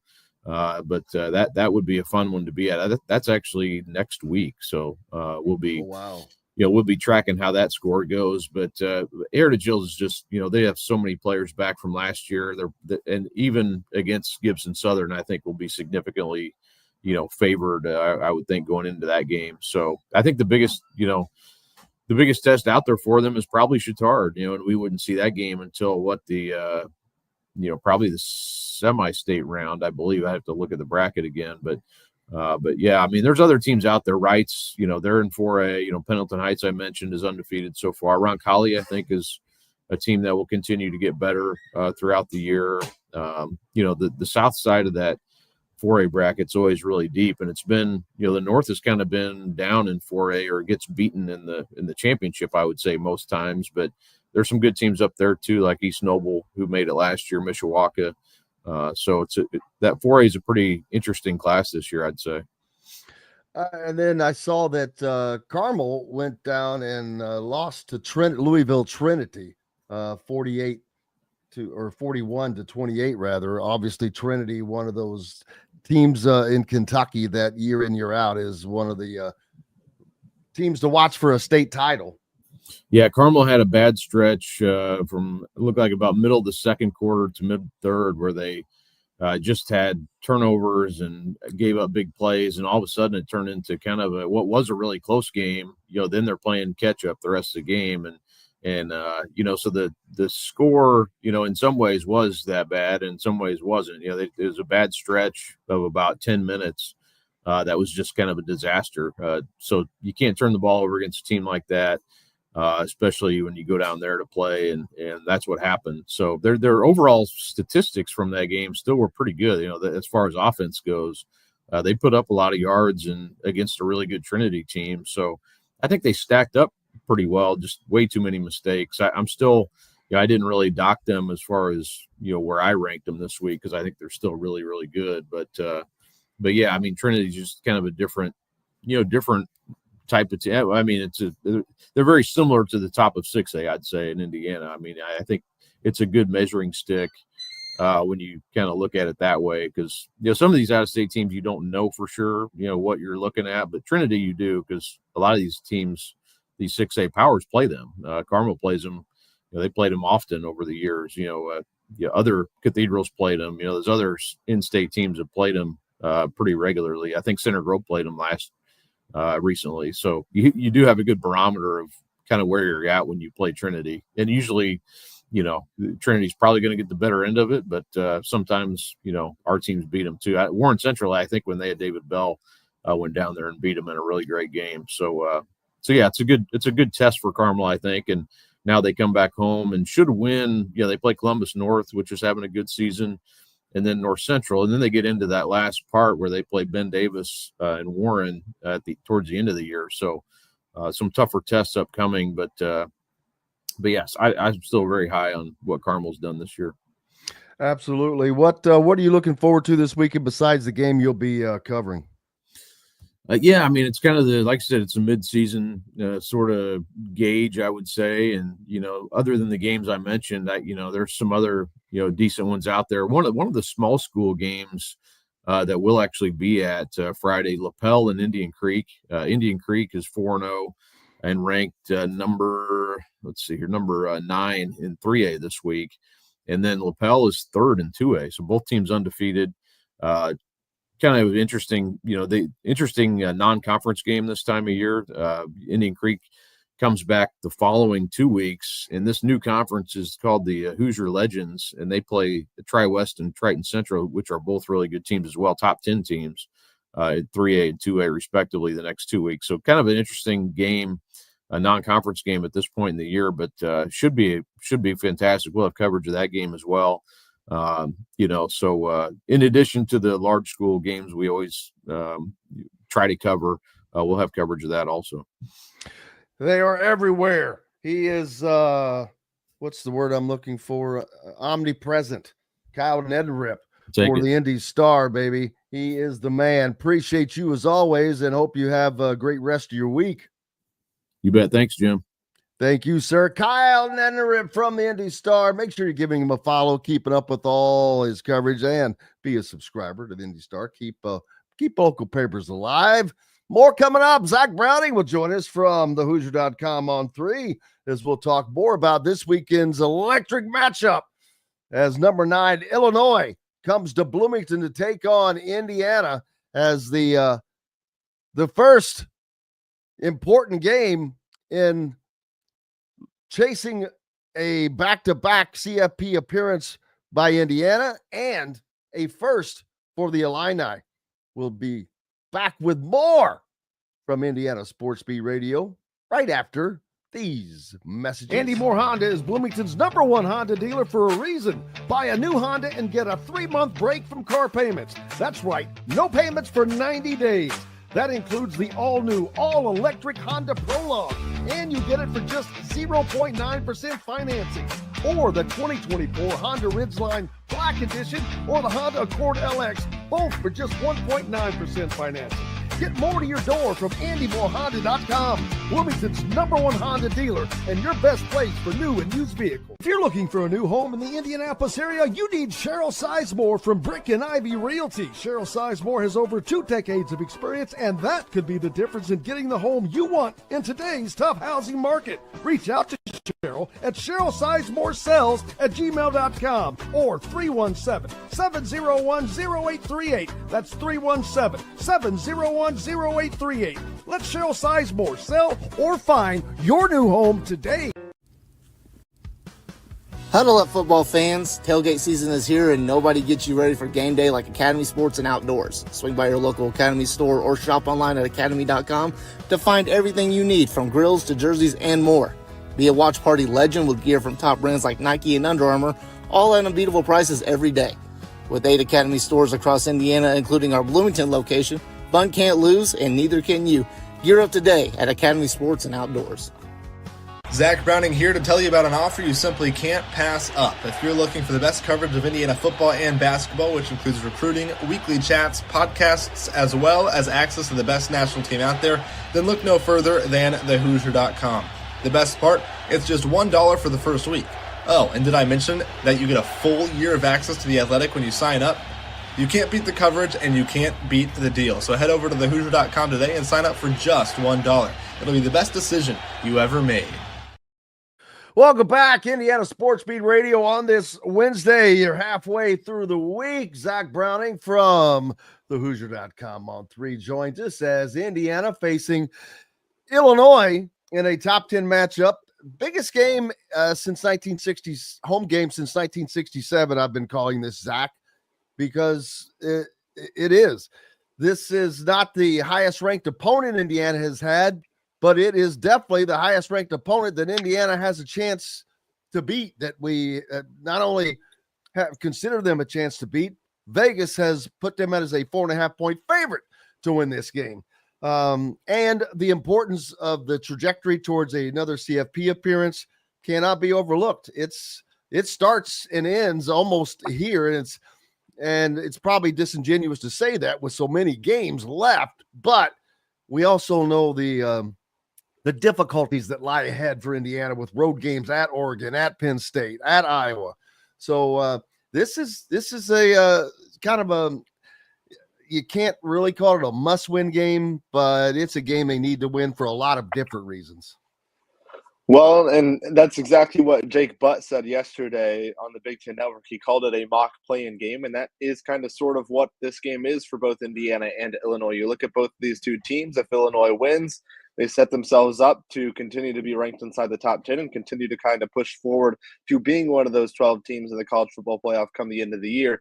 If you're Indiana, you kind of hit the nail on the head, Jim. This is one of those that you kind of have to win. It's not a must win, but it's a need to win kind of thing. It's one of those scenarios because if you look ahead, you're looking at road against Oregon, road against Penn State. Those are tough games. If you lose this game, you put yourself in a position to where you're going to have to go out and beat an Oregon or a Penn State on the road if you want to make the college football playoff. So the easiest way to not have to go out on the road and beat the Nittany Lions or beat the Ducks is just to win at home, take care of business. Again, Indiana is favored. So just go out there, take care of business against Illinois. And again, the matchup, it's historic. Obviously, you mentioned since 1967. These two teams have played once when they've both been ranked in their 74 previous meetings. This is a set of programs in Indiana and Illinois that this matchup just kind of feels weird, Jim, because this isn't Michigan versus Ohio State. This isn't a top 20 matchup between them. This is, Oregon and Penn State, that's next weekend. This weekend, it's Indiana and Illinois. Indiana still has the most losses in the history of the FBS. Illinois hasn't had their first 10-win season in like 2 decades last year. So these are two teams that are not used to being in the college football spotlight. And this weekend, that's exactly where they are. It could very well be the most intriguing, the best, whatever you want to call it. I know there's no game day, there's no big noon kickoff or anything like that, but it could very well be the biggest game of the weekend in college football. And actually, it might be better that you don't have any of that stuff in town this weekend, because it is going to be just everyone locked in on this game. You are with the 7:30 night game. You get a lot of extra tailgating time. So The fans should be good and primed by kickoff when kickoff rolls around. And I don't expect, I think that they're going to fill this stadium and they're going to be loud. This should be an electric atmosphere, one that we haven't seen. That's another thing, an atmosphere that we haven't seen. That's because of the importance of this game. I mean, if you think back to last year, Maryland had a good atmosphere. That was when the string of really good crowds at Memorial Stadium kind of started. It was raining, though. It was it was an afternoon kickoff. It wasn't completely full. Washington sort of comparable because it was also a red out. That was packed, but Indiana, Washington last year and Illinois this year, obviously Washington wasn't a top 10 team last year. There's really nothing comparable to last year. Night game, prime time against a top 10 team. This will be the best atmosphere, the biggest home game in Curt Cignetti's time at Indiana. And obviously Cignetti is 11-0 with the Hoosiers at home, which is a program record. So there's really nothing comparable from an atmosphere standpoint, which it kind of excites everybody. And I'm interested to see how the atmosphere feels and how it looks, how it compares to, obviously, Indiana went to Columbus last year. Obviously, it's not going to live up to the shoe. The shoe can fit nearly twice as many people as a Memorial Stadium.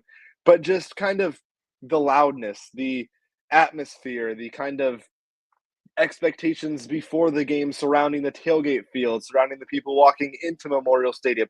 I'm interested to see how that feels and how that compares to when we went to the shoe last year to cover Indiana versus Ohio State, or when we went to South Bend to cover the College Football Playoff game between Indiana and Notre Dame. So I'm interested to see how it compares. Obviously, there's not going to be any light show. It's a red out, and the towels will be back in full force. I'm interested to see just kind of how it feels in Bloomington, not only during game time, leading up to kickoff, but just throughout the day. Is there a little bit of anticipation? Are there some tangible butterflies floating around the tailgate fields and floating around the city earlier that morning? I'm interested to see how it all plays out. Yeah, Brett Bielema and Curt Cignetti were complimentary of each other, as they should be, both very, very successful coaches. Brett Bielema talked about Indiana's complementary football, and by that he means they are doing everything well. They're doing well in special teams. They're playing well on defense right now, and of course the offense is really starting to click. Then they talked about their clock usage as well. So a lot of things for them to look out for. Yeah, and even Curt Cignetti, he doesn't give out a ton of compliments, but he did say that Brett Bielema is a great coach. They have a great football team over there. He kind of compared, Curt Cignetti did, Illinois to Indiana as far as they're a veteran group with a lot of good returners. They made some dabbles into the transfer portal to kind of fill up some holes and plug some holes, but overall they're a veteran group that knows how to win and knows what is expected of them, and that's what Curt Cignetti said on Monday. But the similarities between these two teams, I mean, it's obvious. They're right there in front of you. These are two teams that have never really been that good at football. Obviously, now they're kind of trending and want to continue to trend to being good at football. Both of these two teams feature quarterbacks that are two of the higher paid quarterbacks, not only in the country, but in the Big Ten. And Luke Altmaier and Fernando Mendoza, two guys with NFL hopes and NFL dreams. Maybe even, if not this season, next season. These are two head coaches that are both entertaining in front of a microphone at times. They're two head coaches that have won plenty of coaching awards. Obviously, Curt Cignetti swept the coaching awards last season. So the symmetry and the kind of connections and the resemblance between both of these two teams, it's really uncanny. This is, I mean, Illinois all preseason, even leading up into this game, has been called the Indiana version of 2025. So there's just so many similarities, so many things you can compare between these two teams. It's interesting for Curt Cignetti and the Hoosiers. It's as close to as playing a mirror of yourself as they're probably going to get. There's probably not another team in the country, specifically in the Big Ten, that can mirror Indiana as much. And I think that's the important part, Jim. This is – fair is not the right word, but this is the most honest test that Indiana will see and has seen in the Curt Cignetti era. Because if you think back to last season, you're thinking of Ohio State and Notre Dame. Those were your two biggest challenges. Those teams were better than Indiana. Let's just say it how it is. Those two teams are the final two teams left in the country. Those teams were better than Indiana. Everybody else Indiana played last year just wasn't as good as the Hoosiers were. There was no team that was as good as Indiana on that level playing field like Illinois is. So this will be the truest and most honest test of Kurt Cignetti's IU team so far during his tenure. Without question, and it again a unique opportunity. There's been so many firsts already in the very, very short Kurt Cignetti era, but yet another one comes. As when's the last time Indiana, or have they ever? I guess you'd have to go back to '67, beaten a top 10 team. Period. But in Bloomington at home. That's some rare air there. I would imagine we'd have to go back at least to 1967, and I don't even know the games back then, but I know that there were some higher ranked Big Ten teams. But this is just an opportunity to continue to do things, and Indiana is still not getting the national respect as, let's say, Illinois. A lot of the pundits from the early onset of the season had seen Illinois as one of the 4 Big Ten teams. I call them the Big Four because you would expect to get 4 teams into the CFP, but Indiana's, you say, not so fast, my friend. So that's going to be a telltale sign right there. And that's where the interesting thing kind of comes into play. Yes, Indiana is favored. I think the line the last time I checked when I went to bed last night was 5.5. It's up to 5.5 from starting at 4.5. So while Vegas, the odds, the betting, slightly in favor of Indiana, if you look at the continuation of a lot of these national peoples, whoever it is, a lot of these national guys still have Illinois as either one of those last teams into the college football playoff or one of those first couple of teams out of the college football playoff come the end of the season. And to me, what that says is those national guys that have Illinois so close to the college football playoff believe that Indiana is going to lose this game and believe that Illinois will beat Indiana on Saturday in Bloomington. If you're going to have Illinois as one of the first 4 teams out of the college football playoff right now, if you're going into this weekend still projecting Illinois to be one of the first 4 teams out or even make the college football playoff, that is assuming that they beat Indiana. So I'm curious what would happen and what the shakeup will be as far as the national perception is and kind of where Indiana would find themselves in these college football playoff predictions should they go out and beat Illinois on Saturday. Because at that point, Jim, if you're Indiana, you're a win against Iowa away from having a very, very strong case to being included in the 12-team field, even if you lose to Penn State and Oregon. So this is again, borderline mock play-in game, borderline playoff game for Indiana and Illinois. And Indiana probably has a little bit less of a margin for error just because of those tough road games in October and November against Penn State and against Oregon. Illinois still gets USC at home. That should be a theoretical win for Illinois to help bolster the resume. And then they get Ohio State at home too, which obviously Ohio State's really good. But if you're thinking about a resume boosting win, you'd rather have it at home than on the road if you're Illinois. So this will be interesting. Again, it's basically a mock play-in. It's as close as you can get to a college football playoff game in September as you really can get. Absolutely, and I'm trying to look on the BetMGM line to get the line for this game to see if it has moved, but I quickly did notice that Iowa, Indiana's next opponent, is just a 2.5-point favorite at Rutgers.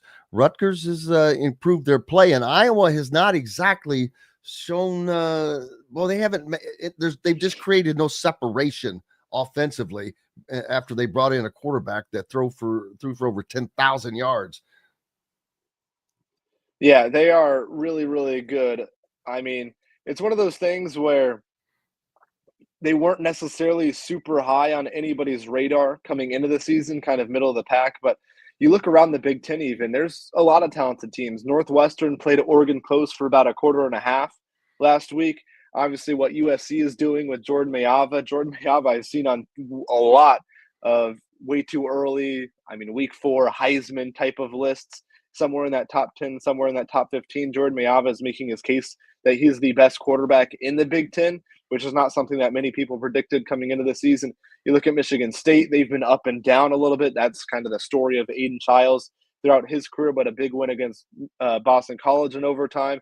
They haven't looked great in stretches, but Aiden Childs, Indiana saw it last year. Indiana didn't trail until Aiden Childs put up the first 2 scores of the game on the Hoosiers in East Lansing.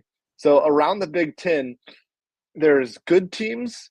I'd say there's less great teams than you would kind of expect, but there's definitely some good teams around the Big Ten, and it's interesting. And you see the Nebraska win last season is the highest ranked win. That was not technically Nebraska was ranked in the AP poll that week, not necessarily the coaches poll. So it's interesting there. And then obviously the Penn State game back in 2020. The thing that I keep bringing up with that is there was no fans, there was no red out, there was no 52,000 towels that are going to be waving around like there are on Saturday. Obviously that Penn State game, it was crazy. Michael Penix did what he did. That was the Michael Penix game, people. There was no fans. That's the issue. This weekend, there's going to be 52,000 people there, majority in red with white towels waving. It's going to be loud. I think it will be a fun atmosphere, one of the best in a lot of our lifetimes in Bloomington. Zach Browning from thehoosier.com on 3 with us right now. And yeah, the environment should just be spectacular. And looking forward to that. As I look down the BetMGM lines, the Illini still a 4.5-point underdog. Interesting to me is the over and under at 52.5. I'm thinking I could see a few more points scored because I think one of these teams is going to score in the 30s. And of course that could easily still be the same if the other team has less, but I don't know if Indiana's defense has shown me yet that they can, I don't want to say stop Illinois because I don't expect that per se, but Illinois has got a very balanced offense as well. They run the ball as well as throw the ball with Luke Altmaier. I don't think their numbers haven't been as eye-popping as Indiana's have been, although the talent level of the opponent has something to do with that. But Duke is not as good as people as we thought that they might be, and that was on the road. So you add that into it. So it's going to be a that's why they play the games, first of all. But I from the very beginning, I've seen Indiana as winning this game. Nothing has changed my mind on that yet. I just think that Indiana, to me, Fernando Mendoza really took a step last week. Everything just looked crisp, clean. His throws were darts. And I know that they weren't playing the New England Patriots or anything, but it was his throws. It was the routes. It was how everything was going. And I think that offense is just really gelling right now. Yeah, Jim, I helped out. You had Doug on earlier from Orange and Blue News. I helped out with their behind enemy line story where I just pretty much helped them out with the story about Indiana. And they asked for my prediction in that story. And I said Indiana 31, Illinois 20 was my prediction. So I think Indiana wins by 11 thereabout. I do think it's close throughout. But you're right on the under too, right on it. What I keep coming back to with my prediction and my thoughts for this game is the fact that what Indiana's defense has struggled with so far this season is weirdness. You look at Old Dominion, they have a quarterback that runs essentially a 4.3, 4.4, 40-yard dash. Luke Altmaier is not going to be out there scrambling using his legs. He's not a guy that's a threat to run with the football, escape the pocket, stuff like that. You look at Kennesaw State, they will spread you out, play 5 wide, but push them all the way to the boundary. They're a weird offense. Signetti said it. And it kind of showed there was some awkwardness, the hurry-up tempo that kind of bugged Indiana a little bit. Illinois is not going to show that. But I think the fact that Luke Altmaier isn't necessarily a threat to use his legs, that helps Indiana. It helps a guy like Mikhail Kamara, who's going to be able to get into the backfield more and not have to worry about containing the quarterback, because it is a different mindset. You know this, Jim. It's a different mindset if you're rushing the passer and you have to keep in the back of my mind, oh, I have to keep contained. I have to keep strictly to my rush lane here around the edge. I can't make a swim move inside. That is different. It affects a guy that is rushing the passer. So I think with Indiana not having to worry as much about Altmaier scrambling to use his legs, that helps them be a little bit more creative, a little bit more aggressive with the blitzes that Bryant Haynes and the Indiana defense can dial up. So I think that Indiana's defense will have a much better game comparatively. Obviously, they were great last week against Indiana State, but compared to the competition, I think Indiana's defense will show up. And then offensively, Illinois' secondary doesn't stand out a ton to me outside of Gabe Jacas on the defensive line, who leads the Big Ten in sacks with 3.5 so far this season. Nobody really stands out as a oh my goodness, that's a game breaker, stay away from that guy type of guy on that Illini defense. And this Indiana offense, we said it all off season, we said it at the beginning of the season, Jim, and that hasn't changed. This team is more talented than last year's Indiana team, and I think this is one of those weeks we see that play out on the field. Absolutely. Zach Browning from thehoosier.com on 3. Make sure you're a subscriber where you can get virtually everything in one place now. Check it out for $1 and 50% off the first year. Thanks, Zach. Appreciate you as always, man. Thanks for having me, Jim. Always happy to be here. Always a pleasure. Zach Browning joining us now. That's going to wrap it up for today. Of course, we're back tomorrow to do this all again. Matt Taylor, Dustin Schutte, Coach Griff. We're loaded the rest of the week, people, as we're heading down to a big doings in Bloomington this weekend. Appreciate you being with us as always. Until tomorrow, I'm Jim Coyle. I will see you on the radio. Thanks for listening to Indiana Sports Beat Radio. Be sure to subscribe to our YouTube page for more clips and team coverage of Indiana basketball, football, and more. You can also find full episodes and tons of other content on thehoosier.com. We'll see you next time for another edition of Indiana Sports Beat Radio.